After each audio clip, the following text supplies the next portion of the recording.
Happy New Year and welcome to 2026.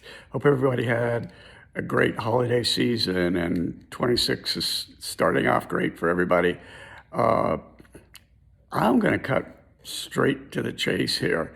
To end of January, and I just got back from my latest round of tests and scans and follow-ups and everything. And may come of a little bit of a surprise, did to me, I am officially back in treatment, which means I am back in chemo for the next 3 months.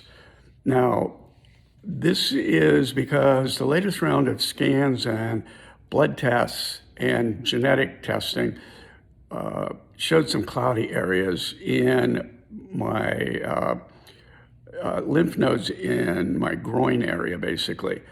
No tumors, no growths or anything, but the cloudiness tends to mean that there is cancer cells running around that area in the blood, basically. So I'm going back on chemo, which is a little different than the previous two. It's a different cocktail, basically with different drugs, specifically targeting different areas. And there's a number of drugs in here, and I'm not going to go into all the fine details of it because it's confusing as heck even for me. But basically what it means is I'm back on the schedule of every 2 weeks. I will have a series of infusions that this time run a little longer. They run about 7 hours for the infusions because there's multiple drugs that are going in. And then I have my good old friend, the pump, again for 2 days. This is, like I said, a little different in that the base drug in this is what I had the very first time, like 3 years ago, that I did not have any side effects from. And I hate to say that, but yeah, I didn't have any side effects from it. So I'm hoping that I don't have side effects again. The drugs that I had a year ago, yeah, I had severe side effects too. But I'm kind of hoping that I don't have anything this time around. I will probably still get the neuropathy, even though I'm not completely over it from 3.5 years ago. I'm going to probably undoubtedly get neuropathy again. And I may or may not get sick. I didn't get sick the first time.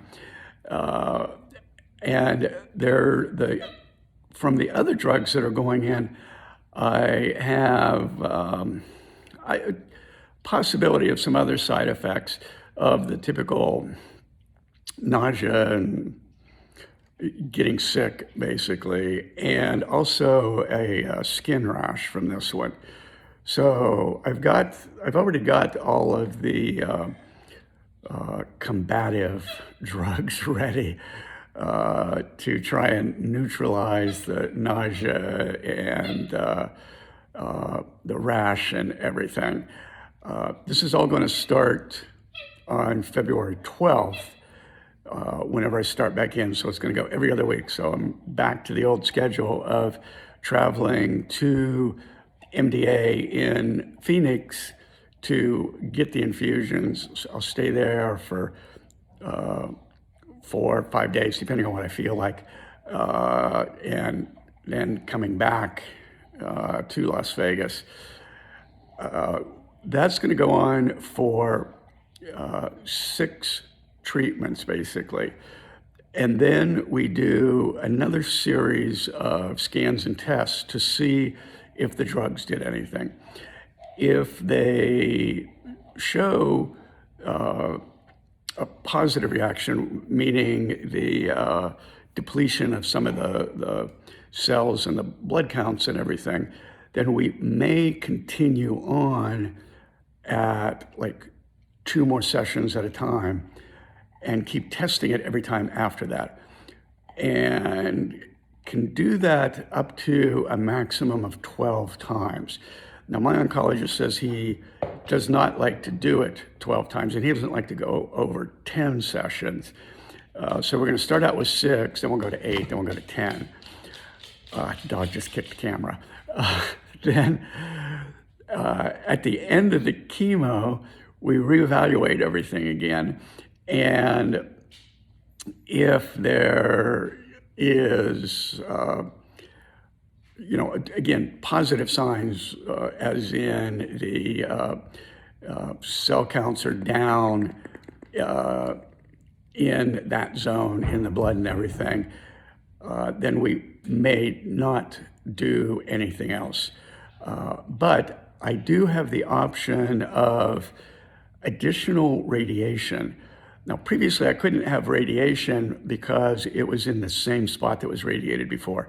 This is in a slightly different spot. This is in the lymph nodes in my groin area. The areas that they radiated before, they basically have cut out. So there is nothing to radiate there. So it's a new area, but that won't be determined until we've been through all the chemo and had an evaluation of that. Basically, what we're looking to do is just drive these counts down so it's unmeasurable, basically. But the good news is there's no actual physical growth anywhere for anything. This is just, again, in the blood. So it's kind of, we kind of keep playing this game of trying to keep the numbers down as much as possible. The hard part about all this, honestly, is I don't know exactly, how long this is going to take and what I'm going to be doing, whether it's, 12 weeks, 14 weeks, 16 weeks, 18 weeks, and whether or not I'm doing radiation afterwards. And that kind of screws up, the plans I had coming into the spring and the summer and everything, where I had literally just started making a lot of plans because I felt so good. And I still do feel really good, but I don't know what I'm going to feel like, in a month once I start into the program and everything. So it kind of puts everything on hold for like the next 4 to 6 months to see, what happens with everything. That's really the hardest part for me. I wish I could plan more. So I'm just going to have to kind of be doing a little more, week to week to see what I feel like and what I can tolerate. The doctors all say, stay as active as possible, keep doing as much as you can, as long as you can. We're looking at some, not so much supplements, but supplementing my diet with things because these treatments will deplete magnesium and potassium mainly. So we're looking at my diet to add more magnesium and potassium into my diet to kind of make up for some of the potential losses in it. But, that's kind of where we are here for the spring. Again, almost exactly where I was a year ago, which is, again, a little disheartening, but, it's what it is. Nothing I can do about it right now. It's my choice to go forward with everything. So, do it and see what happens here.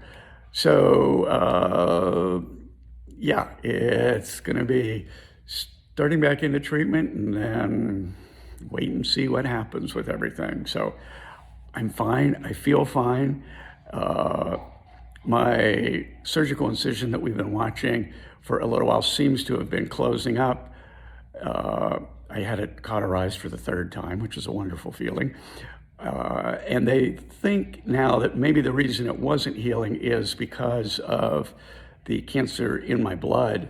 They said that will affect healing and new cell generation in those areas.